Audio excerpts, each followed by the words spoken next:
Bienvenue sur le podcast Heroic People, je suis Marc Baillet. Dans chaque épisode, nous vous présentons une personne inspirante ou un message pour vous aider à découvrir les clés de la transformation, du développement du potentiel et de la force d'âme. Nous apprenons les uns des autres et trouvons en soi le héros de notre propre vie. Partager nos convictions, partager nos vulnérabilités, dépasser nos peurs, se transformer pour pouvoir transformer le monde, agir ensemble. Jusqu'où peut-on aller ? Merci de passer du temps avec nous aujourd'hui. L'écrivain américain Mark Twain disait « La pire solitude est de ne pas être à l'aise avec soi-même. Ne sais-tu pas pourtant que tu as du prix ? L'estime de soi vient d'une chose, penser que vous êtes digne, que vous avez une valeur », ajoute l'auteur et conférencier en développement personnel Wayne Dyer. Quels sont les secrets de l'estime de soi ? Thomas Dansembourg, bonjour. Vous êtes un ancien avocat du barreau de Bruxelles, devenu psychothérapeute, mais également une référence dans l'apprentissage de la communication non violente. À travers vos travaux, séminaires, conférences, vous proposez depuis plus de 25 ans des leviers de connaissance de soi, de démantèlement des pièges de l'ego, d'écoute et d'empathie permettant d'apprendre à mettre le meilleur de soi au service de tous. Vous êtes également auteur de plusieurs livres, dont « Cessez d'être gentil, soyez vrai », traduit en 17 langues et vendu à plus d'1 million d'exemplaires. L'estime de soi est la clé de notre équilibre et donc de notre bien-être intérieur. C'est la clé de notre capacité à bien vivre la relation avec nous-mêmes, avec les autres et avec la vie, dites-vous. Thomas, vous venez nous parler des secrets de l'estime de soi. L'estime de soi, qu'est-ce que c'est ? Comment la développer ? Pourquoi ? Vous venez nous dire que nous ne pouvons pas être proches de l'autre sans d'abord avoir travaillé à être proches de nous-mêmes, mais aussi de ce qui vous anime dans la vie et de ce que cela signifie pour vous qu'être le héros de sa propre vie. Au préalable, Thomas, j'ai une première question pour vous. Comment occupez-vous votre temps sur notre planète Terre ?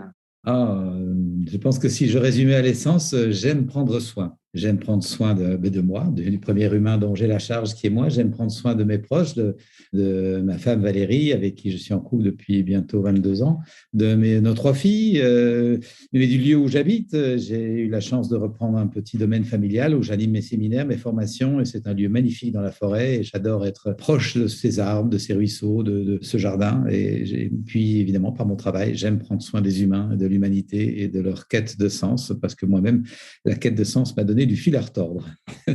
Vous avez effectivement d'abord été avocat, accompagné des jeunes, et vos formations ont été un chemin, une transformation progressive pour faire ce que vous faites aujourd'hui ? Oui, absolument. En voulant être avocat, je souhaitais aider les humains à traverser les conflits. J'avais perçu que, bien que j'ai grandi dans une famille aimante avec beaucoup d'amour, il y avait quand même des conflits et des tensions. Je me suis dit, les tensions et les conflits existeront toujours, mais comment arriver à mieux les résoudre ? Et à l'époque, j'avais aucune idée encore de la psychothérapie, encore moins de la non-violence à l'époque. Donc, j'étais avocat. Et très vite, j'ai compris que nous sommes guère outillés pour bien nous exprimer et bien écouter l'autre, et que bien des conflits sont au fond des malentendus, et que la plupart des malentendus sont une combinaison assez tragique de mal exprimé et de mal écouté. Et que si nous apprenions donc à mieux nous exprimer ce que nous aimerions, ce que nous souhaitons, plutôt que des critiques, des reproches et des jugements, et si nous apprenions à bien écouter l'autre, même si l'autre s'exprime en termes de jugement et de critique, mais de pouvoir écouter ce que l'autre vit derrière ce qu'il dit, eh bien, nous aurions l'occasion d'éviter beaucoup de conflits, beaucoup de tensions, beaucoup de situations de mal-être.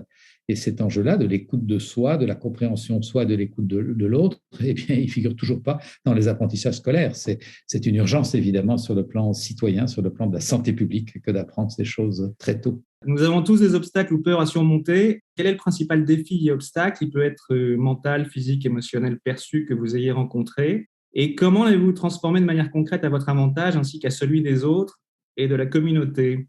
Systématiquement, dans le travail sur moi-même et puis dans l'accompagnement des autres, je vois que le principal obstacle que nous avons à surmonter, c'est notre système de pensée.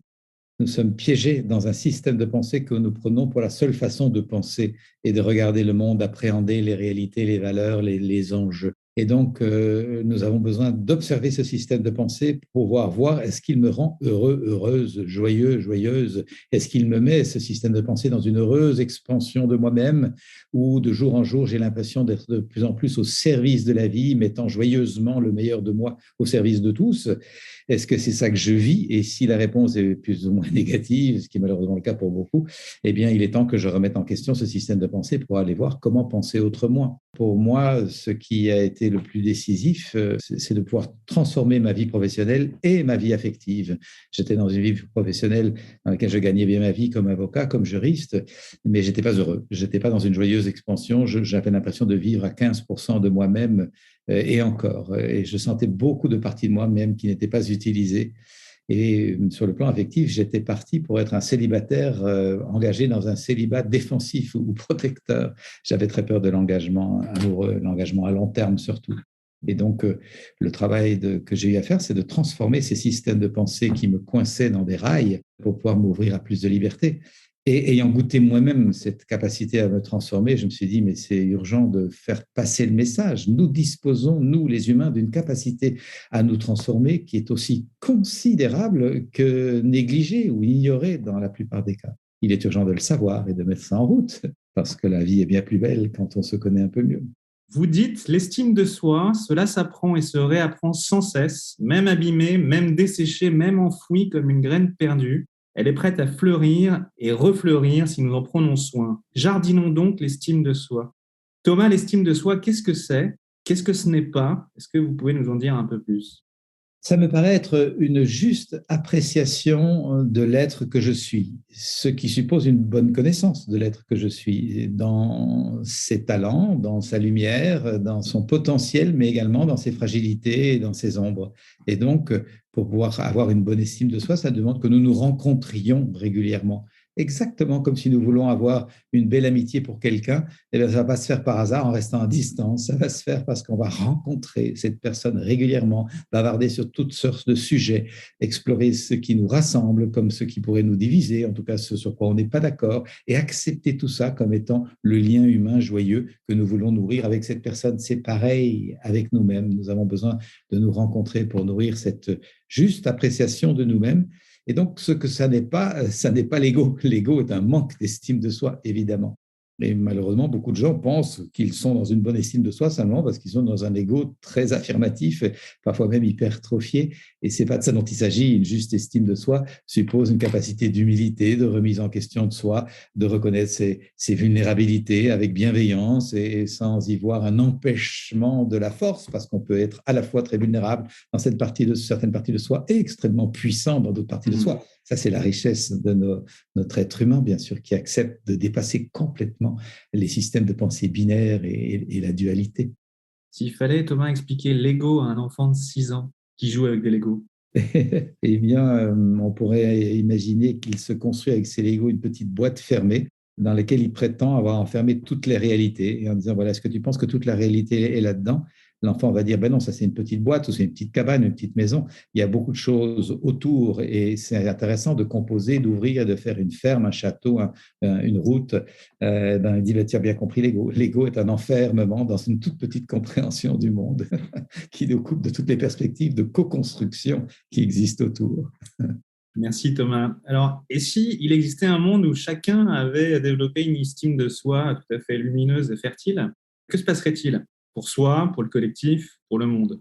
Je pense que Marc, vous nommez là un des ingrédients de ce qu'on pourrait appeler le paradis. Celui-là me paraît un ingrédient de base. Chacun ait appris à bien se connaître. Vous savez, dans les conférences que j'anime, presque systématiquement, j'évoque ce que l'on vient de partager, que ces enjeux de connaissance de soi devraient faire partie des programmations comme lire, écrire et calculer.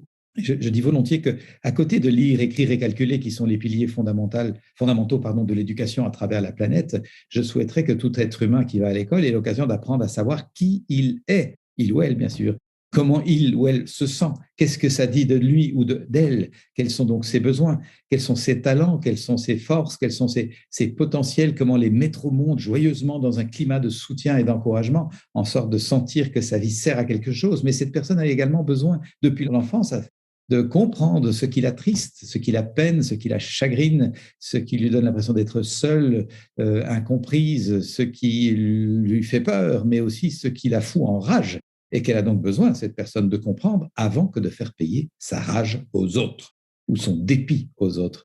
Et nous voyons donc très bien que dans ce travail de connaissance de soi, il y a vraiment une dimension citoyenne. C'est ce que j'appelle dans mon travail de l'intériorité citoyenne.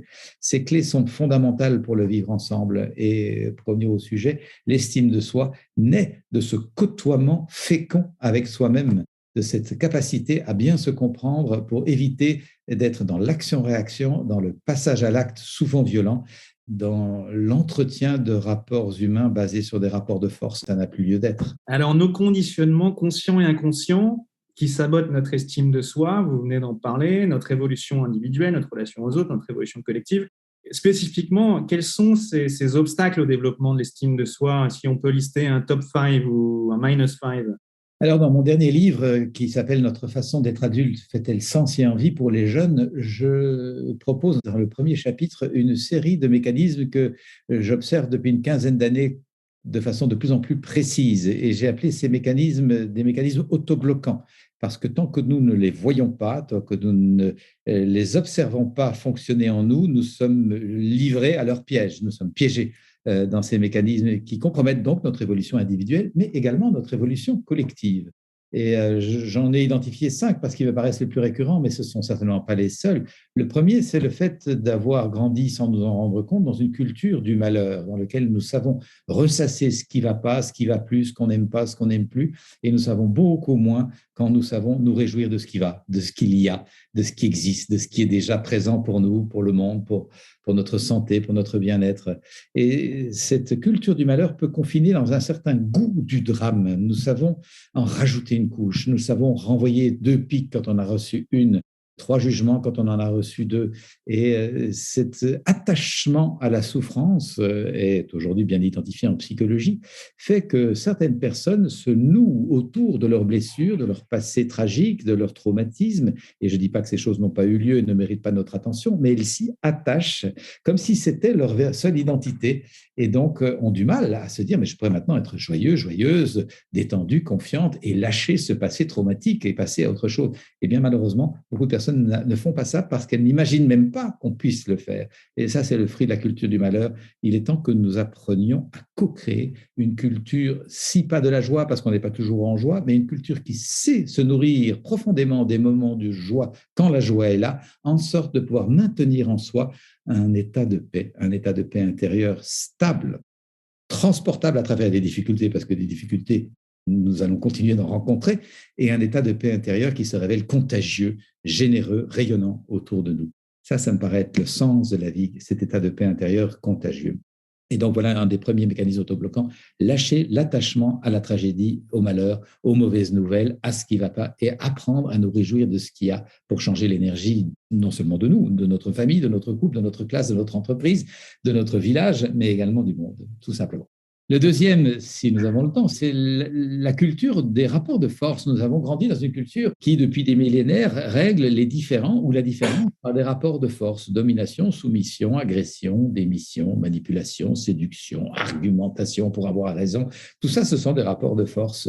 Et j'inviterai les personnes qui vont nous écouter à vérifier lorsqu'un différend s'installe avec votre conjoint, votre partenaire de vie, votre enfant, votre ado adorable, votre partenaire au travail, dans un projet, votre associé, etc. Lorsqu'un différend se manifeste, qu'est-ce qui circule en vous comme énergie? Est-ce que c'est de l'empathie pour cet humain qui pense autrement que vous? Est-ce que c'est de l'ouverture à la différence, l'accueil de l'altérité? Est-ce une profonde curiosité de ce que l'humain peut être si différent de vous, devant vous? Est-ce que c'est ça qui circule en vous avec beaucoup de bienveillance? Quand je fais cette proposition devant une salle de conférence, j'entends bien sûr des rires, parce que la plupart du temps, ce qui circule en nous quand le différend s'installe avec le conjoint, l'enfant, l'ado, le partenaire dans un projet, l'associé, etc., ce qui circule en nous, c'est un tout autre ordre. C'est plutôt d'une tension, de l'agressivité, une petite accélération cardiaque, une petite montée d'adrénaline et une envie d'avoir raison. Qu'est-ce qui fait ça, si ce n'est une habitude et une programmation? Nous avons besoin de quitter la culture des rapports de force et co-créer, ça se co-crée, des rapports de collaboration et partage. Ça s'apprend, ça demande des apprentissages. Ça s'apprend, oui. Oui, donc je disais, nous avons besoin d'apprendre à co-créer des rapports de collaboration, de partage, de synergie, d'entraide, d'empathie pour l'autre, d'accueil de la différence comme étant une occasion d'enrichir nos rapports humains. Pas juste donc de la tolérance, je te tolère mais fous-moi la paix, on utilise beaucoup le mot de tolérance et je nous pose la question, et je pose la question aux auditeurs, est-ce qui parmi vous a envie d'être toléré? C'est quand même hallucinant comme réflexion, nous avons envie d'être accueillis, soutenus, encouragés, intégrés et pas juste tolérés. Donc attention au mot tolérance qui est sans doute bien intentionné souvent, mais qui est très limité dans ce que nous pouvons faire comme changement social. Et dans cette transition entre cette vieille culture des rapports de force et la culture des rapports de synergie-collaboration, nous voyons combien le système scolaire est à revisiter très, très systématiquement, puisqu'il est basé sur des rapports de force, des rapports d'autorité et des rapports de soumission à un cadre, à un programme, sans concertation, sans codécision, sans partage. C'est vraiment un modèle qui fait que lorsqu'on est pétri dans cette attitude, soit on reste un peu soumis aux diktats environnants et on suit les modes, les codes, les habitudes, les injonctions, soit on se rebelle ou même on impose et à son tour on joue tyran, on joue dominant. Il est plus qu'urgent que nous puissions dès l'enfance sentir qu'on se concerte sur les choses, on s'associe, on collabore à créer ce que j'appelle du nous. Il n'y a pas juste du je et du tu, il y a du nous. C'était le deuxième mécanisme autobloquant. Le troisième, un petit mot, c'est la culture que nous avons créée du fait de ces deux rapports, la culture du malheur et la culture des rapports de force. Nous sommes plutôt dans une culture de la méfiance, avec sur le plan physique souvent une sensation de contraction, retrait, fermeture, plutôt qu'une culture de la confiance, avec sur le plan physique une sensation d'expansion, ouverture, élan. Et je le vois beaucoup dans mon travail d'accompagnement des personnes depuis plus de 25 ans, combien des personnes sont contractées, fermées, avec des impressions d'occlusion, et pas seulement sur le plan de la sensation physique, mais parfois c'est effectivement des choses qui se vérifient intérieurement dans la somatique. Et donc, je nous invite à travailler, à renouer avec l'élan de vie qui, par nature, est un élan de confiance. Si des enfants continuent d'arriver au monde aujourd'hui, bien qu'on soit dans de grosses crises à travers la planète, c'est que la vie a confiance en nous et qu'elle nous envoie des signes que le renouveau peut être là, si nous le souhaitons. Nous avons tous été, je pense, émerveillés de voir la beauté du printemps pendant les premiers mois du confinement, malgré cette pandémie qui faisait peur à beaucoup et qui a secoué évidemment beaucoup tous nos systèmes, bien sûr. Eh bien, le printemps était absolument rayonnant. Je parle de l'année 2020. Eh bien, comme pour dire, attention, faites attention à moi, je suis la nature, belle et fidèle au rendez-vous, s'il vous plaît, respectez-moi, quoi.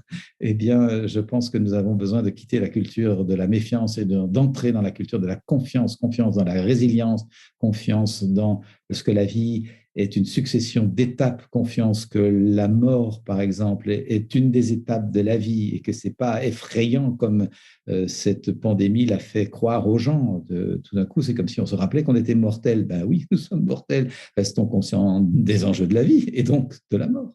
Et je me doute bien, en évoquant le fait de passer de la culture de la méfiance, contraction, à la culture de la confiance, expansion, qu'il y a un travail à faire sur soi, et pas seulement psychologiquement, personnellement, pour sentir que j'ai quitté une contraction par rapport au temps. J'étais beaucoup dans la course pendant des années de vie. J'ai eu besoin de déprogrammer ça physiquement par un travail énergétique, et qu'à l'occasion, je refais d'ailleurs, pour que mon corps reçoive l'information « tu peux te détendre ». Que mes cellules entendent, les amis, vous avez été très mobilisés dans une course et dans une course très tendue, et bien maintenant, dégagez-vous de cette impression et détendez-vous. Et je fais régulièrement ce travail pour avoir un rythme de vie plus doux. Et donc, nous avons besoin de combiner différentes approches. Ces approches existent et merci à vous, à votre podcast, de le faire savoir. Ne restons pas prostrés en croyant qu'on ne peut pas se changer. Je redis volontiers, nous avons une capacité à nous transformer individuellement et collectivement qui est aussi considérable que négligée ou ignorée la plupart du temps. Alors, j'arrive au quatrième de ces mécanismes autobloquants. C'est l'habitude d'avoir créé une société très axée sur un je, me, moi, assez souvent égoïste, parfois même avide, accapareur des richesses ou de l'attention, face à un tu, te, toi qui est vécu comme égoïste, peut-être même menaçant. Et dans cette division, nous avons oublié le nous tous, le nous tous les passagers du vaisseau terrestre, c'est-à-dire les humains et les autres qu'humains. Et donc, pas juste nous autres, les hommes, face à vous autres, la nature, pas juste nous autres de telle confession religieuse ou de tel parti ou de telle tribu ou de tel quartier ou de tel département dans l'entreprise contre vous autres de telle autre religion, quartier ou autre département, qui redivise. Nous avons besoin de travailler l'intégration. Et ça, c'est vraiment le quatrième point de le quatrième mécanisme autobloquant, c'est la culture de la séparation, division, morcellement. Alors que nous sentons profondément, j'en ai l'intime conviction depuis le temps que j'accompagne les humains, un appel à l'unité, à l'union, à la convergence, à l'unité dans la diversité, bien sûr, nous sommes extrêmement divers, mais à sentir plutôt ce qui nous rapproche à chérir ce qui nous rapproche plutôt qu'à pointer ce qui nous divise. Et là, de nouveau, ça demande un travail sur nos vieilles habitudes, nos circuits neuronaux qui s'engouffrent dans la culture du malheur, qui s'engouffrent dans les rapports de force, qui s'engouffrent dans la méfiance. Il y a un travail, une hygiène de conscience à développer pour recréer de la synergie, de la cohésion. Et ça demande une certaine discipline, vous vous en doutez, Marc. On sait faire la guerre à travers le monde depuis des millénaires parce qu'on s'y emploie, on s'y discipline, on a décidé de s'y préparer. On a des ministères de la guerre, enfin, ça s'appelle la défense nationale la plupart du temps, et il y a des budgets pour ça, de la formation, des camps d'entraînement, des méthodes, des pratiques, etc. Et on se forme, et donc forcément, à force de se former, on sait faire la guerre. C'est tragique, mais c'est comme ça. Eh bien, la paix, c'est pareil. La paix, c'est pareil. C'est une discipline, c'est une hygiène, c'est une musculation, c'est une habitude, ce sont des rituels, ce sont des pratiques quotidiennes pour éviter de tomber dans les vieilles mécaniques, les vieux mécanismes de l'ancien paradigme de violence. Et sur le plan de la séparation, je pense que nous avons vraiment besoin d'apprendre à diliter, pour employer ce franglais, à nous défaire de cette habitude de penser en termes de séparation, de dualité, de tiroirs qui s'opposent, soit de ceci, soit de cela, alors que nous avons tellement de richesses à accueillir, et ceci et cela.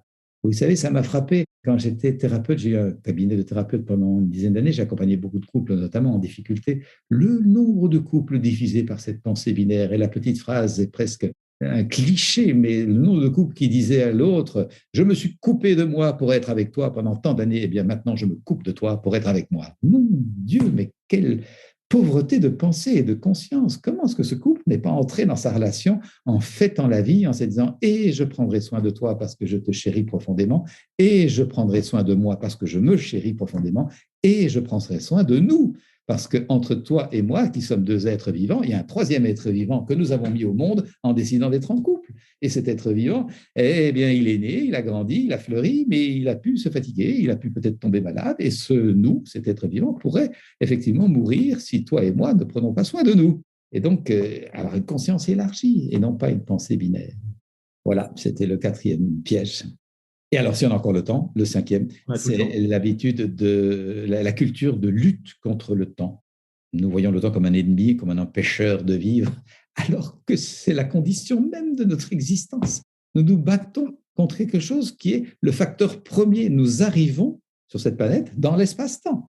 Alors, je peux me battre contre le fait que je suis ici et pas là-bas, et contre le fait que je suis dans cette minute-ci et pas la suivante ni la précédente, et passer ma vie à me battre contre quelque chose sur lequel je n'ai aucun pouvoir. C'est hallucinant. Et j'en parle comme quelqu'un qui s'est battu contre le temps pendant des années et qui est d'ailleurs entré en thérapie vers 33 ans parce que je courais tout le temps. Et qu'une petite voix me serinait depuis longtemps, mais il m'a fallu du temps pour accepter de l'écouter parce que je l'ai tout fait. Cette petite voix me disait « Ta course est perdue, est perdue. Ta course est perdue, est perdue. Arrête de courir. Tu ne vas pas gagner. » Et effectivement, en entrant en thérapie, j'ai pu comprendre pourquoi je courais tellement et combien j'étais vide et j'avais l'impression de me remplir en passant de choses à faire en choses à faire. J'avais l'illusion de me remplir, mais ça ne comblait jamais mon vide intérieur. J'avais donc besoin d'apprendre à nourrir une vie intérieure nourrissante, plénifiante, si j'ose dire, inspirante. Et ça, bien que j'ai grandi dans la tradition catholique très pratiquante, je n'ai pas reçu les clés d'une vie intérieure nourrissante. J'étais plutôt invité à avoir une vie extérieure, au service, pratiquer les habitudes religieuses, mais pas comment on nourrit une vie qui nous comble et qui rayonne autour de nous. Ça, je ne savais pas faire. Et voilà, j'ai pu apprendre ça petit à petit, le vivre de mieux en mieux et transmettre aujourd'hui des clés pour apprendre à nourrir une vie intérieure qui nous permet d'intégrer le temps comme un allié et de sentir qu'au lieu de me battre contre le temps, j'apprends à marcher avec lui tranquillement sur mon chemin, comme avec un ami, avec un compagnon de voyage. Ça change absolument la donne, parce que tant que je suis piégé par un rapport hostile au temps, je cours de choses à faire en choses à faire, de façon presque éperdue. Si j'ajoute, on connaît le risque, je le répète dans presque toutes mes conférences, si j'ajoute de plus en plus de choses à faire dans ma vie, inévitablement, il y a de moins en moins de vie dans les choses à faire, parce que tout est compacté. Et comme il n'y a plus beaucoup de vie dans les choses à faire, parce que je cours tout le temps, je compense. Je compense en mangeant un peu trop, je compense en picolant un peu trop, je compense en mangeant trop de sucreries ou en étant trop addict à mes écrans ou en étant dans le magasinage, comme on dit au Québec, les achats compulsifs ou toutes sortes de mécanismes compensatoires qui sont sous la main dans notre société. Et le risque, voyez-vous, c'est que Si nous ne sommes pas vigilants, nous pouvons constater que nous avons créé une société dans laquelle nous avons plus appris à compenser notre mal-être, ça nous savons très bien faire, qu'à nourrir notre bien-être profond, stable, transportable à travers les difficultés et contagieux. De nouveau, nous rejoignons les enjeux de l'éducation. L'éducation, depuis l'enfance, devrait nous apprendre à savoir comment, moi, dans mon identité, dans ma spécificité, je peux nourrir un état de paix intérieure profond, stable et transportable au service de la vie sociale. Ça devrait être l'essence de l'éducation. Voilà, nous avons donc besoin d'apprendre à pacifier notre rapport au temps et retrouver le plaisir d'être qui va habiter notre qualité dans les choses à faire. Pourquoi tu cours? C'est effectivement une question que chacun doit se poser. Merci Thomas pour cette description des 5 mécanismes autobloquants, ce qui nous empêche de manière consciente ou inconsciente de vivre normalement, d'avoir une relation à soi, épanouie, libérée, mais aussi aux autres et au monde. Donc ces pièges, pour en sortir en 2 mots et pour avancer, comment on fait? Étape numéro 1, en prendre conscience. C'est l'étape de base. Rappelons-nous qu'on ne peut pas sortir d'un piège tant qu'on ne sait pas qu'on est pris dedans. Quand des gens me disent « j'ai pas le temps, j'ai pas le temps, j'ai pas le temps », je vois des gens qui sont dans un piège qu'elles ne voient pas. Évidemment qu'on a le temps. Chacun de nous est venu avec une durée de vie qu'il ne connaît pas, mais qui correspond à ce qu'il a besoin de faire sur cette planète. Alors, nous ne battons pas contre ça. Utilisons cet enjeu-là et revisitons nos choix, nos priorités. Est-ce qu'elles sont au bon endroit? Elles ont pu être pertinentes et puis se révéler obsolètes? Est-ce que je suis attentif à ça? Est-ce que je m'assois avec moi-même, avec mon emploi du temps pour vérifier est-ce que cet emploi du temps me met dans une joyeuse expansion de moi-même? Est-ce que je suis dans l'ouverture et la douceur, la bienveillance, ou est-ce que je suis stressé, tendu et contracté? Les réponses sont à l'intérieur, nous les trouverons vite. Moi-même, c'est comme ça que j'ai vu que je vivais un rapport au temps complètement hostile, qui me bousillait la vie. C'est que j'étais toujours contracté, toujours tendu, toujours dans l'attente de la chose suivante. Et je me suis dit, vraiment, je ne veux pas vivre comme ça. Moi, j'ai envie de vivre détendu, joyeux, et de pouvoir accueillir une vie amoureuse sans que les femmes avec qui je suis en couple ne s'enfuient en se disant, je peux rester avec un zombie pareil. Et puis, je voulais aussi être un père disponible, attentif et soit bien à l'écoute. Et pour ça, il fallait que je sois pacifié dans mon rapport au temps. Donc, oui, première étape pour sortir d'un piège, en prendre conscience et puis observer en quoi le piège m'a servi. Il a dû servir à quelque chose. Une illusion d'être vivant, une illusion de goûter de l'intensité. Souvent, c'est ça. Nous trouvons un ersatz d'intensité dans notre agitation. Nous confondons agitation et intensité. En tout cas, c'était mon cas, et c'est le cas de beaucoup de personnes. Nous avons besoin de trouver l'intensité dans la douceur, dans la lenteur, dans la joie d'être tranquillement présent à ce qui est. Et ça, c'est un des enjeux du changement de paradigme. Et donc, observer le piège, observer pourquoi nous l'avons mis en place, pourquoi nous sommes entrés dedans, et en quoi ça nous empêche de vivre ce que nous aimerions vivre. Qu'est-ce qui est servi par le piège, mais qu'est-ce qui est asservi par le piège? Qu'est-ce qui est empêché? Alors là, effectivement, lorsque nous écoutons ça, nous allons voir que nous sommes en train de louper l'essentiel de ce pourquoi nous sommes au monde, du temps de douceur, du temps de tendresse, du temps de disponibilité, du temps de rêverie, du temps d'adoration, de la beauté, de la transcendance, du sacré, du temps de présence à ceux que nous aimons, du temps de jardinage de notre jardin intérieur et extérieur, du temps de création. Nous allons louper l'essentiel de notre existence si nous ne pacifions pas notre rapport au temps. Il faut donc travailler sur sa part d'ombre pour se libérer, poser des mots, MOTS, sur les mots, MAUX. On dit qu'on a 4 corps, physique, émotionnel, mental, spirituel, et que ces 4 briques communiquent entre elles. On dit aussi que l'énergie est descendante, du spirituel vers le mental, l'émotionnel, le physique. Quand on travaille sur sa part d'ombre, ses blessures, ses masques, ses mécanismes autobloquants, qu'est-ce qui se passe? Sur lequel de ces 4 corps y a-t-il un effet vertueux?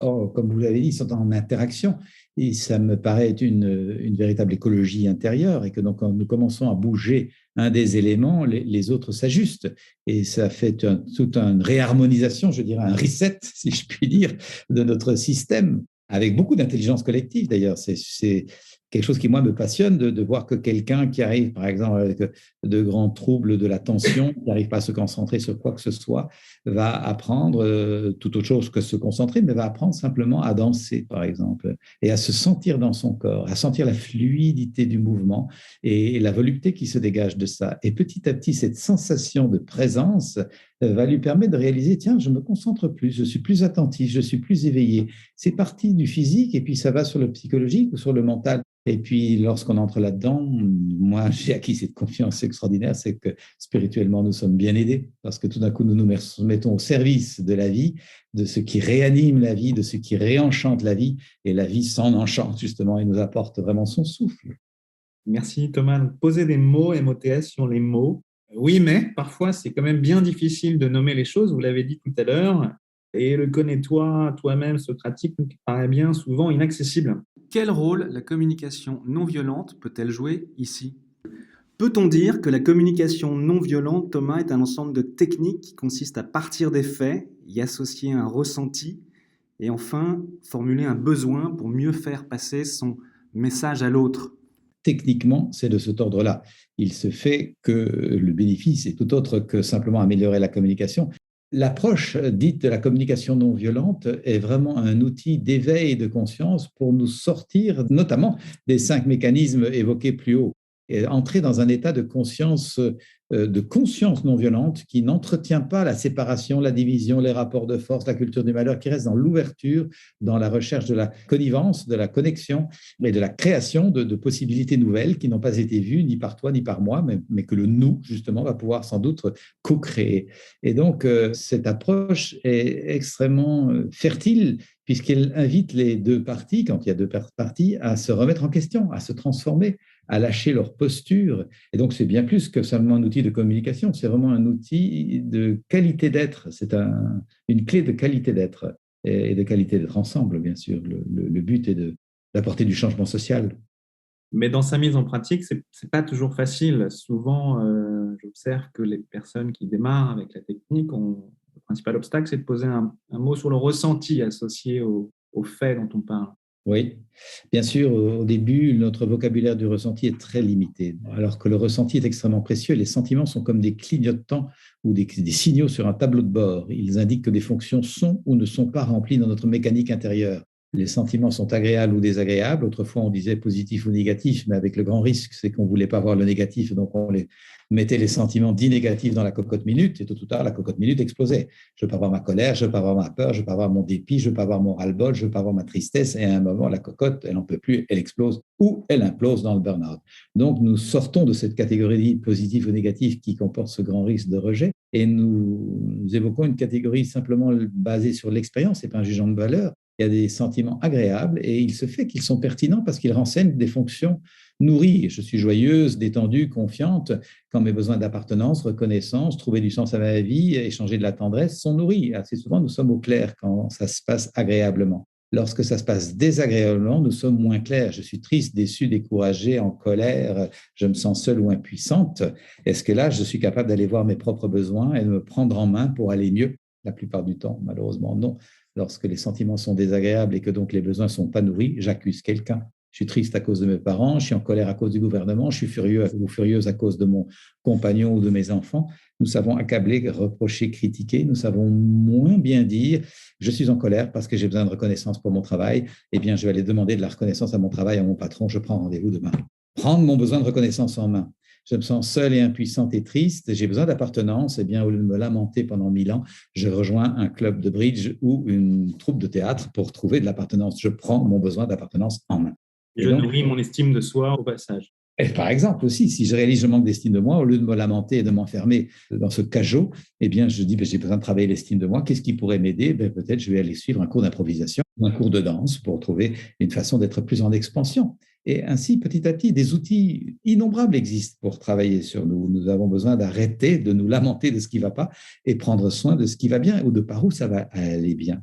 Donc voilà en quoi la communication non violente peut vraiment nous aider à apprendre à nommer ce qui se passe en nous. Dans les formations, nous donnons une liste de plus de 150 sentiments agréables et 150 sentiments désagréables. Voilà de quoi équiper notre tableau de bord et réaliser que nous sommes d'une richesse infinie et que tous ces sentiments renseignent des besoins. Et plus je connais mes besoins, plus je sais comment les mettre en œuvre dans le respect des besoins des autres. Parce que ça, c'est l'immense bénéfice de ce travail de connaissance de soi. C'est que plus je me comprends, plus je comprends l'autre. Plus je me respecte, plus j'ai envie de respecter l'autre. Inversement, si je ne m'écoute jamais, comment est-ce que je vais pouvoir écouter l'autre? Si je n'ai pas d'empathie pour l'humain dedans moi, comment vais-je par miracle avoir de l'empathie pour l'humain devant moi? Vous voyez, de nouveau, nous voyons le bénéfice de cette intériorité citoyenne Travailler sur soi, c'est se mettre au service. Alors, pour illustrer le propos, j'ai un petit cas pratique pour vous, j'en ai deux. Communication non violente.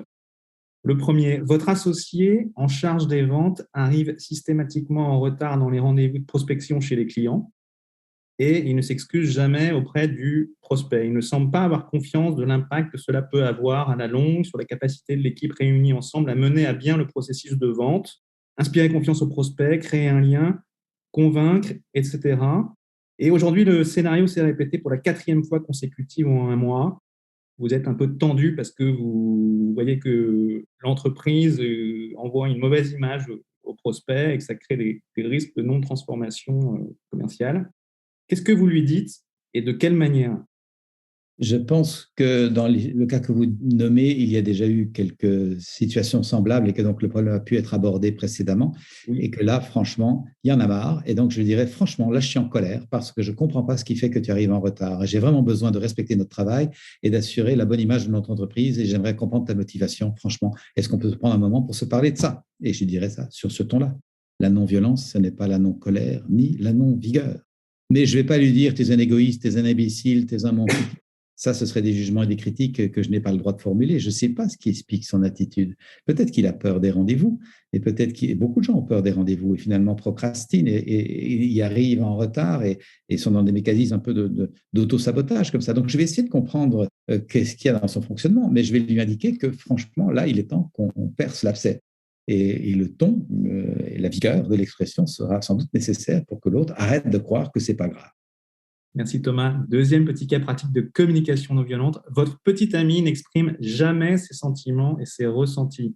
Elle est très cérébrale dans le mental. Pour couronner le tout, elle met en place des postures d'évitement et de fuite lorsque vous souhaitez justement et avez besoin d'aborder avec elle le sujet sous forme de confrontation positive. Qu'est-ce que vous lui dites? Avec quels mots? Ça dépendra du moment. Si c'est une des 2 ou 3 premières fois où j'observe ça, je l'inviterai avec douceur en disant, est-ce que tu es d'accord qu'on se parle de ce qui vient de se passer là? Est-ce que si elle est d'accord, est-ce que tu es d'accord de voir que tu as pris cette posture-là alors que ce qui se passe, c'est ceci? Ça te fait quoi d'observer ça? Et j'essaierai juste de l'inviter sans aucune menace, évidemment, sans aucune culpabilisation, mais à observer son fonctionnement si elle veut bien, pour qu'on puisse s'en parler. Et je lui partagerai peut-être, si elle dit moi, je ne vois pas le problème, de lui dire écoute, pour moi, si tu réagis comme ceci alors que c'est ça qui se passe, le problème, c'est celui-ci. Ma difficulté pour moi, c'est celle-ci. Et j'indiquerai en quoi ça cause une friction pour moi, pour essayer de l'éclairer, parce qu'elle n'a peut-être pas vu l'enjeu.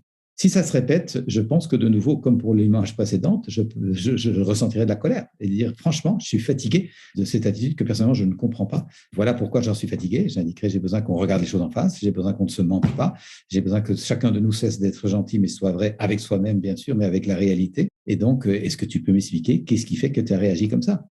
Et j'indiquerai de nouveau par l'attitude et par le ton que franchement, on est en train de rencontrer des limites dans la relation. Nous avons besoin, dans une relation de couple, ce dont vous parlez, de nous ajuster régulièrement, de faire en sorte que le nous soit vivant. Il n'y a pas juste je et tu, il y a nous. Et si nous n'est pas nourri, nous s'atrophie et puis nous disparaît. Et donc, j'indiquerai très clairement dans ce genre d'enjeu, moi je suis en couple depuis 22 ans, je suis en colère, et ce n'est pas contre toi, je suis en colère parce que je tiens à nous. Et je souhaite que nous restent vivants, ajustés, vivifiés, et j'ai peur qu'on s'enquiste dans des dénis ou des rejets de l'attitude de l'autre. Donc, j'ai besoin qu'on reste très ouvert. Donc, c'est vraiment précieux de savoir faire des colères non violentes, parce qu'un couple… Je connais une amie qui a une belle expression. Le fait d'être un couple sans friction, c'est un couple de fiction. Être en couple, forcément, c'est se frictionner régulièrement. On peut se frictionner avec beaucoup d'intelligence de cœur et d'éveil, en réalisant que le couple est une fantastique occasion de nous décaper de notre ego. Tellement vrai. Dans ce second cas, où c'est plus difficile, effectivement, c'est vraiment cesser d'être gentil et être vrai. Alors, Bouddha dit, pratiquer la gentillesse à chaque fois que c'est possible, c'est toujours possible. Si on met Bouddha et Thomas Dansembourg, l'auteur du best-seller international, et cesser d'être gentil, soyez vrai, autour d'une table, qu'est-ce qu'ils se disent? Ils se font un grand hug amical pour se dire la même chose. C'est-à-dire que ce que je mettrais peut-être à la place du mot gentil, c'est la bienveillance. pratiquer la bienveillance. Et dans les deux cas de colère que vous m'avez proposé de travailler avec vous, sur le plan du travail avec un collègue ou sur le plan de la vie affective avec un conjoint, un partenaire de vie, la colère est bienveillante. Hein. La colère n'est pas contre l'autre, la colère est pour se comprendre mieux et affiner la collaboration. Et donc, je rejoins pleinement Bouddha. Nous avons besoin d'être bienveillants. Le risque, et c'est bien ça que je vise dans le titre de mon bouquin, et je le précise dès la première page, c'est d'avoir une gentillesse de façade qui fait semblant que tout va bien alors qu'on accumule des frustrations dans la cocotte. Et ce risque-là, c'est la violence. C'est qu'à force d'accumuler dans la cocotte, tôt ou tard, ça pète. Et c'est ça qu'il s'agit d'éviter en ayant notamment des mises au point bienveillantes. Un enfant de 6 ans vous demande « Pourquoi dites-vous qu'être heureux, ce n'est pas facile ?» Et cet enfant ayant beaucoup de vocabulaire, il ajoute « Cela semble contradictoire, voire paradoxal. » Que lui répondez-vous? Que peut-être il a pu observer que partir en camp de vacances ou au camp scout alors que les frères et sœurs sont à la maison et que tout le monde va aller faire un barbecue chez les voisins, ça n'est pas confortable, ça n'est pas agréable de quitter quelque chose qu'on aimerait bien. Et qu'en même temps, il le sait parce qu'il l'a déjà vécu, ce fameux camp scout ou ce camp de vacances, il l'apprécie beaucoup parce qu'il y retrouve des copains. Et que pour gagner ce bonheur-là, il a lâché un autre bonheur. Et peut-être il l'a perçu ça, peut-être qu'il a également perçu que passer son jouet chéri à son copain qui disait « je te le ramènerai la semaine prochaine » et vouloir faire plaisir au copain tout en ayant peur de perdre le jouet ou pas le retrouver en bon état, eh bien, ça n'est pas nécessairement confortable, mais que ça nourrit quand même la joie de donner, d'échanger, de partager, de nourrir l'amitié. Et je crois qu'il aura vite compris qu'effectivement, être dans un état de joie, de bien-être de plus en plus profond et stable, ça demande toutes sortes de renoncements successifs. Ça n'est finalement contradictoire qu'en surface, en apparence. Donc c'est va, n'aie pas peur. Oui, bien sûr, n'aie pas peur, évidemment. Avance en confiance, la vie nous porte, hein. La vie nous veut du bien, c'est nous qui résistons à la vie la plupart du temps. Cette phrase peut paraître odieuse lorsque nous sommes nous-mêmes dans l'épreuve. Il peut se faire que parmi les gens qui nous écoutent, certaines personnes doutent que la vie nous veuille du bien et je peux le comprendre en ayant moi-même douté. Et en même temps, à force d'accompagner tant de personnes dans les cycles et saisons de l'existence, je peux voir que la vie nous veut profondément du bien, pas à notre ego, à nous, contractés et attachés et prisonniers de ces systèmes de pensée, mais la vie veut du bien à l'être que nous sommes, l'être profond, qui a justement besoin de se décaper de ses attachements, de ces systèmes de pensée et de son rapport frileux à la vie, et qui a besoin de s'ouvrir à la sensation d'être un être vivant, au-delà de la forme, je dirais, physique et sensorielle. Merci Thomas. Fier et indompté est l'esprit de l'homme, dit Lao Tzu. Le temps d'incliner la tête et de la relever, il est allé jusqu'au fond des 4 océans et en est revenu. Quand notre esprit est agité, que nous avons du mal à nous concentrer, que faire? Comment installer progressivement des habitudes relaxantes et de bien-être au quotidien? Pour vous, quels sont les bénéfices de la respiration et de la méditation, s'il y en a? Alors, évidemment, la respiration, c'est la clé. Sans respiration, nous ne vivons pas plus de quelques minutes. Et donc, nous avons besoin d'être conscients de ça, d'honorer cela et de faire régulièrement des arrêts pour sentir que je respire. Et plus précisément, j'aime faire cette précision, prendre 2-3 respirations tous les jours dans cette conscience-ci. Attends, c'est pas je qui respire, c'est la vie même qui respire en moi. Simplement sentir ça, la vie passe à travers moi et me maintient vivant. La vie m'est fidèle, inconditionnellement, depuis mon premier souffle au sortir des ventes maternelles jusqu'au tout dernier. C'est la vie qui me porte. C'est quand même hallucinant. J'appartiens à ça. Il n'y a rien à faire. Il y a juste à être. C'est incroyable. Et donc, prendre régulièrement conscience de cette puissance du souffle, dans tous les sens du mot souffle, est vraiment quelque chose qui nous porte, qui porte notre voile, qui souffle dans notre voile. Pour moi, ça va de pair avec des états de méditatif. Je ne suis pas un grand méditant pendant des heures, ni même plusieurs dizaines de minutes. Je médite quelques minutes par jour pour me ressourcer, me recentrer. Et j'adore la contemplation. J'ai eu la chance de grandir dans une très belle région forestière, l'Ardenne belge.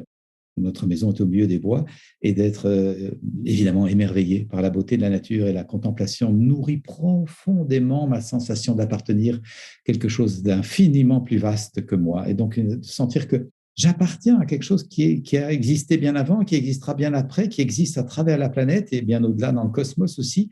De quoi aurais-je peur? Je ne suis pas séparé, je suis soutenu, je suis en lien. Et beaucoup d'angoisses aujourd'hui viennent de ce que les gens ne se sentent plus dans ce lien, dans cette appartenance. Ils se pensent séparés. Ça rejoint le quatrième piège que j'évoquais tout à l'heure. L'impression de séparation entre l'homme et la nature est aussi une division qui s'est instaurée dans nos systèmes de pensée, parce que physiquement, nous sommes des enfants de la Terre, quoi.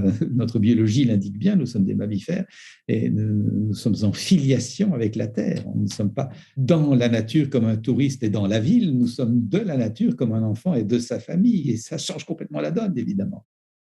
Absolument, je vous rejoins là aussi à plus de 100%. S'il fallait donner 5 conseils pour être vrai et développer son estime de soi, pour les nuls, qu'est-ce que c'est en 5 bullet points à l'américaine? Oh mon Dieu, oui, très américain là, votre affaire. Observer les moments dans lesquels j'aurais aimé avoir une meilleure estime de moi, les observer sans me juger en se disant, tiens là, j'aurais apprécié être plus clair, plus ferme ou plus affirmatif, ou pouvoir dire, tiens, avec douceur, je ne partage pas votre point de vue, je pense plutôt comme ceci, sans avoir besoin soit de démissionner en disant, bon, je me rallie à votre opinion, ni le besoin de prétendre, c'est moi qui ai raison, parce que ça, ce sont des manifestations d'un manque d'estime de soi. Donc, observer avec bienveillance, s'encourager à être plus attentif la prochaine fois qu'un enjeu comme ça se présente, à oser partager son point de vue, à oser affirmer ce qu'on ressent, à oser sa différence, à oser se montrer tel que l'on est, à cesser d'être gentil et à être vrai. Alors, s'encourager, célébrer ces avancées, ces apprentissages, exactement comme quand un enfant trébuche, on ne l'engueule pas en disant « t'es tombé une fois de plus ». Ben non, pas du tout, on lui dit « tu t'es fait mal, tu vas te relever, tu vas voir, on va apprendre petit à petit ». Et avec beaucoup de bienveillance, on encourage cet enfant, bien sûr, à se relever et à reprendre confiance que petit à petit, il va apprendre à se tenir sur ses deux jambes et à marcher d'un bout à l'autre de la pièce sans aide. Encourager et enfin célébrer les accomplissements. Célébrer vraiment chaleureusement, je dirais, je fais le geste de se prendre dans les bras et se faire un hug pour apporter à cet humain-là qui avance dans la vie et qui, comme chaque être humain, a besoin de développer son estime de soi, apporter de la chaleur humaine, du soutien, de se paterner ou se materner. Vous voyez, c'est le premier être humain sur la planète qui a besoin de douceur et de bienveillance pour que ça se répande autour de nous, ben c'est nous.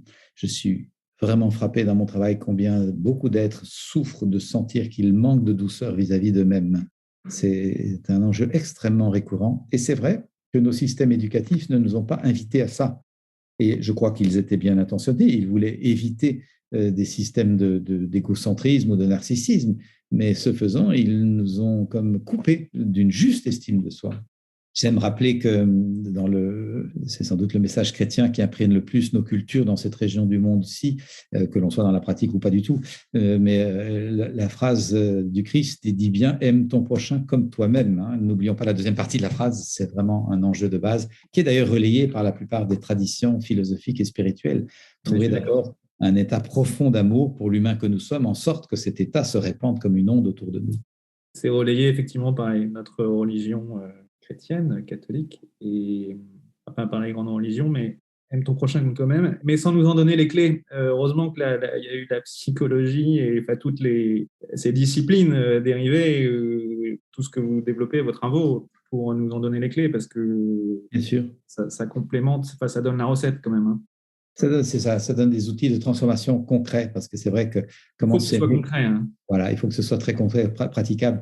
J'ai grandi dans cette tradition catholique assez culpabilisante et donc avec pas d'outils pour me transformer, à part le jugement, la critique sur moi-même, parfois la honte, ce qui est très enfermant, très inhibant.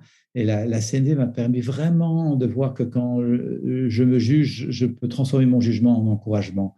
Quand je me culpabilise, je peux transformer ma culpabilité en responsabilité. Quand je m'attaque, je peux transformer mon attaque en soutien et en perspective de transformation. Et ça change complètement l'énergie du monde.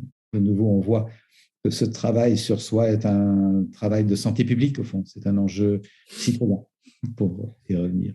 On le voit, la pandémie qui a débarqué a fait apparaître l'urgence de développer des relations plus claires, plus joyeuses, plus fluides, notamment dans les périodes de confinement, ou particulièrement pour les personnes qui vivaient dans des habitats assez réduits. La proximité, la promiscuité, la difficulté pour chacun à avoir sa bulle, à se respecter dans son rythme. Ce travail sur soi est vraiment un enjeu clé.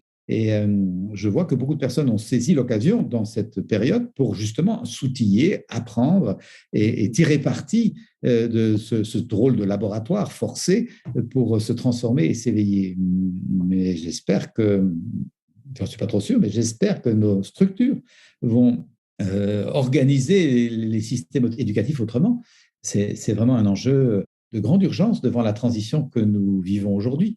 Beaucoup de gens le voient bien, la maltraitance spectaculaire que nous perpétrons sur la nature et les ressources, nous voyons bien quel est le reflet spectaculaire, effectivement, de cette maltraitance que nous entretenons sur notre nature intime et nos ressources. Si je me brutalise, moi, en ne m'écoutant pas, en n'ayant pas d'empathie, en me collant dans des rôles qui ne sont pas moi et en subissant des modes de vie qui ne me conviennent pas, mais inévitablement, cette brutalité se ressort sur mon conjoint, sur mes enfants, sur ma classe, sur mes élèves, sur mon équipe de travail et évidemment sur les ressources naturelles si je suis quelqu'un qui a malheureusement un pouvoir d'action à ce niveau-là. Donc l'écologie planétaire commence par une bonne écologie de soi. Absolument, Marc, je vous rejoins absolument à 100%. Se changer soi pour changer le monde. Alors, à l'inverse, 5 choses à faire pour être certain de détériorer son estime de soi. Ça me fait penser au petit bouquin de Paul Václavic, Faites vous-même votre propre malheur. Fabuleux petit bouquin pour voir combien nous pouvons être piégés justement dans la culture du malheur. Entretenir des jugements sur soi sans tout de suite les démanteler en perspective de transformation. Se culpabiliser sans aller faire le partage entre quelle est ma responsabilité et est-ce que je l'assume et qu'est-ce qui n'est pas de ma responsabilité et est-ce que je l'accepte. Parce que souvent nous prenons tout sur notre dos, ce qui n'est pas juste.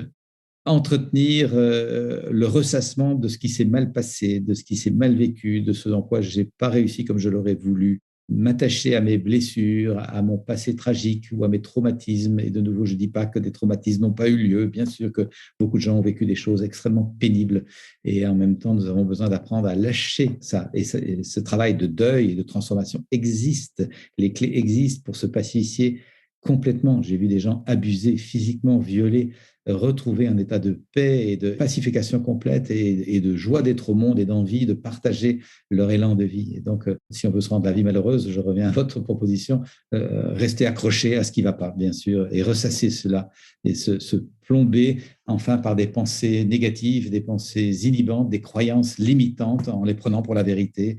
Si vous voulez être sûr de ne jamais apprendre à chanter, gardez la croyance, moi je suis quelqu'un qui ne sait pas chanter. Là, vous serez sûr que vous n'aurez jamais la joie de chanter.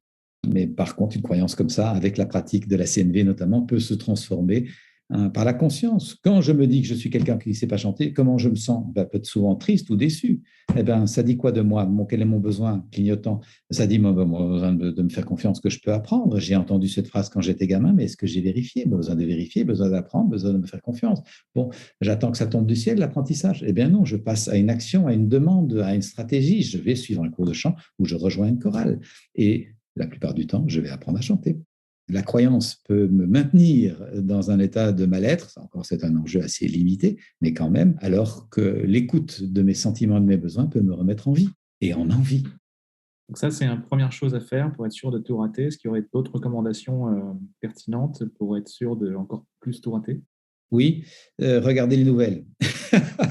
Ouais, ok. Ça, c'est extrêmement plombant. Regardez les nouvelles, vous gavez à satiété de tragédie et de tension et de peur, comme si c'était la réalité. Mais mon Dieu, il y a sur la planète infiniment plus de belles et bonnes choses qui se passent que de choses tragiques qui se passent. Malheureusement, les nouvelles se repaissent parce qu'elles s'en nourrissent, elles se financent avec les choses qui ne vont pas. Et donc, on va pointer l'avion qui s'est écrasé, et c'est bien sûr une tragédie qui mérite de la considération et le renforcement de mesures de sécurité, mais on n'a pas fêté, célébré et rendu hommage à tous les pilotes d'avion et à toutes les équipes techniques qui ont fait que des milliers d'avions, ou même dans le même jour, sont arrivés à l'heure et avec leur cargaison en parfaite santé. La vraie réalité, c'est ça. Alors, restons...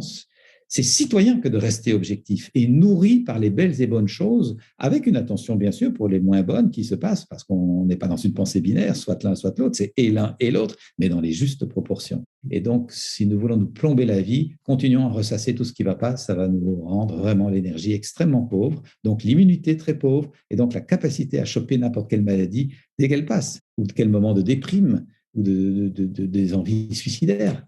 Nous avons besoin de nourrir notre être psychique de belles et bonnes nouvelles, exactement comme nous nourrissons notre être physique de belles et bonnes nourritures. C'est du même ordre, c'est l'évidence, c'est de la sagesse paysanne bien ancrée.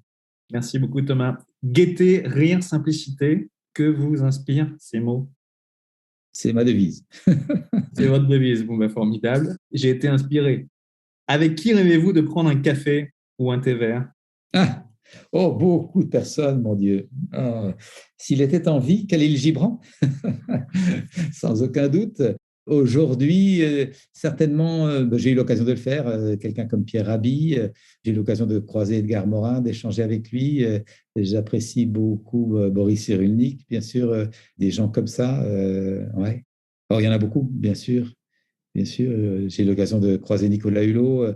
Voilà, des personnes très inspirantes qui ont une vision pour le monde et qui voient non pas à 5 ans ni à 10, mais à 1000 ans. Et ça, c'est vraiment extrêmement précieux. Si un acteur devait jouer votre propre rôle au cinéma, qui choisiriez-vous? Une question qui demande de bien se connaître, là. Je ne suis plus sûr de son nom, c'est celui qui jouait le Cercle des poètes disparus, Robin Williams. Robin Williams, voilà. Je l'apprécie beaucoup. Ce film m'a vraiment extrêmement touché. Il représente beaucoup mon propre cheminement et l'invitation que je fais aux gens à suivre leur fil rouge, leur élan de cœur qui habite le jeune homme dans le film, la vibration qui habite la personne et qui est ce que nous avons de plus beau à offrir au monde. Si chacun de nous écoutait sa vibration, nous serions dans un magnifique concert. Capitaine au capitaine.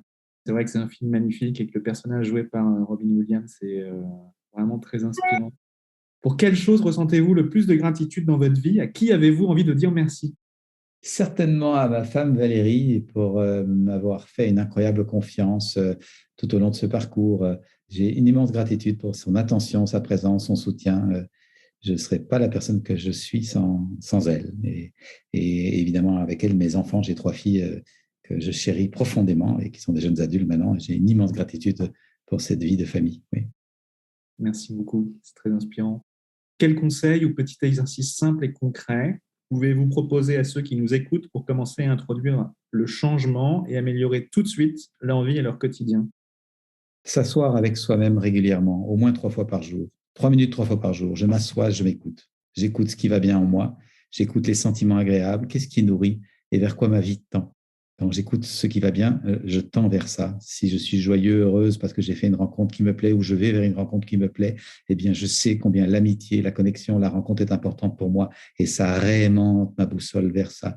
Mais j'écoute également ce qui m'attriste, ce qui me peine, ce qui me met en colère pour comprendre ce qui se passe en moi et éviter d'attribuer aux autres la responsabilité de ce que moi je vis. Souvent, faute d'avoir écouté nos colères, nous accusons l'autre en disant « toi, t'es la goutte qui fait déborder mon vase ». Ce qui est un admirable déni de responsabilité. Mon vase ne s'est pas rempli par hasard.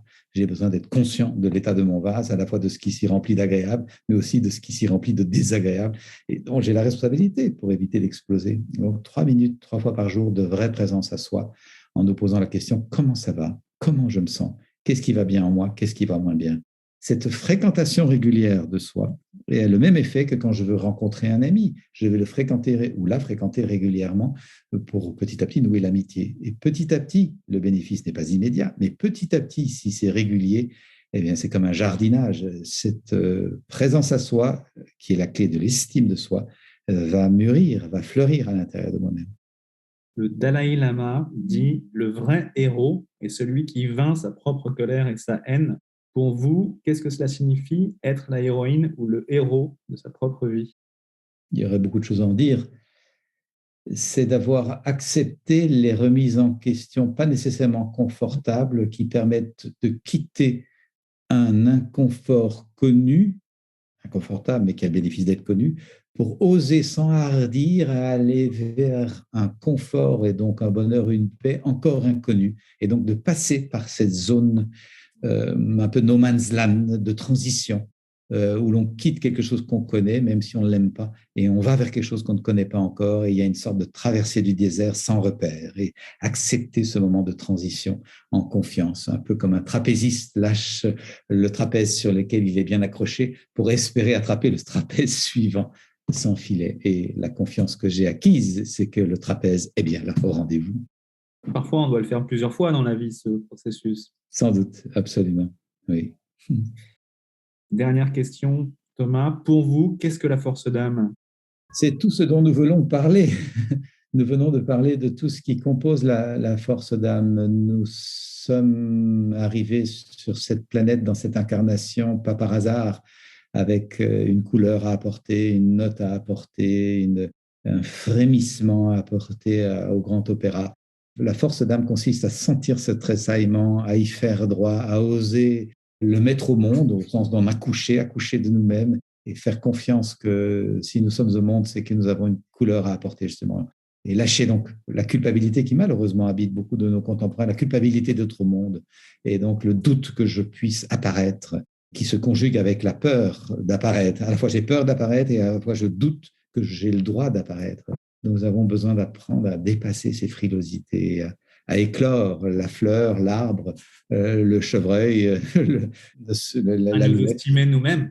Ne se demandent pas s'ils ont le droit d'exister. Ils existent pleinement et ils se déploient. Et c'est ça l'estime de soi aussi. Oui, c'est ça. C'est le mot de la fin. Thomas Dansembourg, merci beaucoup. À bientôt, Thomas. À bientôt, oui. Au revoir. Au revoir. C'est la fin de votre épisode du podcast Heroic People. Merci de nous avoir écoutés. J'espère que cet épisode vous a inspiré et vous a été utile. Si c'est le cas, partagez-le à 1 ou 2 amis par SMS ou sur vos réseaux sociaux. Vous avez le pouvoir de changer la vie de quelqu'un, et c'est maintenant. Vous pouvez retrouver cet épisode et son résumé écrit, mais aussi tous les autres épisodes sur le site du podcast heroicpeople.fr. Pour nous contacter, nous faire des suggestions, proposer des invités, c'est toujours sur le site du podcast que ça se passe, heroicpeople.fr, ou encore les réseaux sociaux LinkedIn, Facebook ou Medium. Enfin, sans vous, nous ne sommes rien, avec vous, nous sommes tout.